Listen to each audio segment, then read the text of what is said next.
भगवान राम के साथ साथ हनुमान जी चले थे।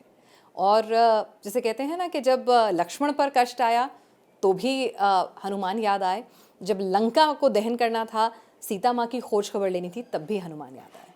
तो हनुमान जी के लिए कहते हैं शंकर सुवन, तो केसरी नंदन।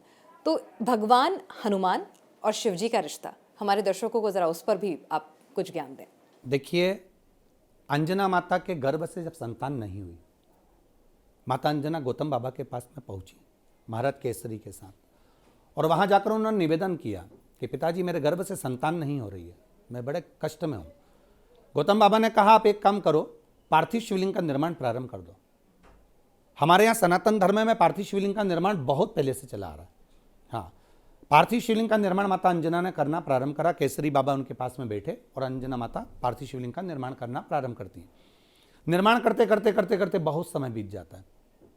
अंत में भगवान शिव को आना ही पड़ता है और भगवान शंकर उसी समय पर प्रकट होकर माता अंजना के पास में पार्वती जी को एक वृद्ध का रूप रखकर भेज देती हैं। पूछो अंजना ने इतना तप क्यों करा, इतनी साधना क्यों करी, ये पार्थिव लिंग का निर्माण क्यों करा। माता पार्वती जी जाकर पूछती हैं कि हुआ क्या ये जो आप इतना शिवलिंग का पूजन कर रही हो। तो माता अंजना कहती हैं कि मुझे संतान की प्राप्ति नहीं और संतान चाहिए। तब पार्वती जी ने कहा कैसी संतान चाहिए, तो कहा जिसकी मैं पूजन कर रही हूँ, जिसकी मैं आराधना कर रही हूँ, बस ऐसा ही पुत्र मुझे प्राप्त हो, बलशाली और बड़ा प्रबल। जैसे महादेव नारायण के उपासक हैं, वैसा ही मेरा पुत्र भी नारायण की सेवा करने वाला हो, नारायण का उपासक हो। भगवान शिव के पास में जाकर माता पार्वती जी ने कहा और शिव जी ने कह दिया आप चिंता ना करें, अंजना से कहो मेरे तेज पुंज को मैं पवन देव के माध्यम से उनके गर्भ में स्थापित कर दूंगा और मेरे ही माध्यम का जो एक तेजपुंज है, वो तेजपुंज से उनको एक पुत्र होगा जिसका नाम हनुमान होगा। और वो हनुमान नारायण की सेवा करने वाला, साथ में रहने वाला होगा। वो साधारण नहीं होगा, मेरा ही एक स्वरूप होगा।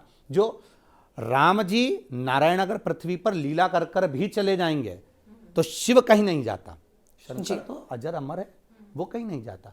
हनुमान मेरा स्वरूप पृथ्वी पर हमेशा रहेगा, राम की अलग जगाता रहेगा, जनमानस के हृदय में राम जी को बिठाता रहेगा, और वो आज भी कर रहे हैं। बिल्कुल, और हनुमानगढ़ी की जिम्मेदारी, अयोध्या की जिम्मेदारी भी हनुमान जी के कंधों पर ही है।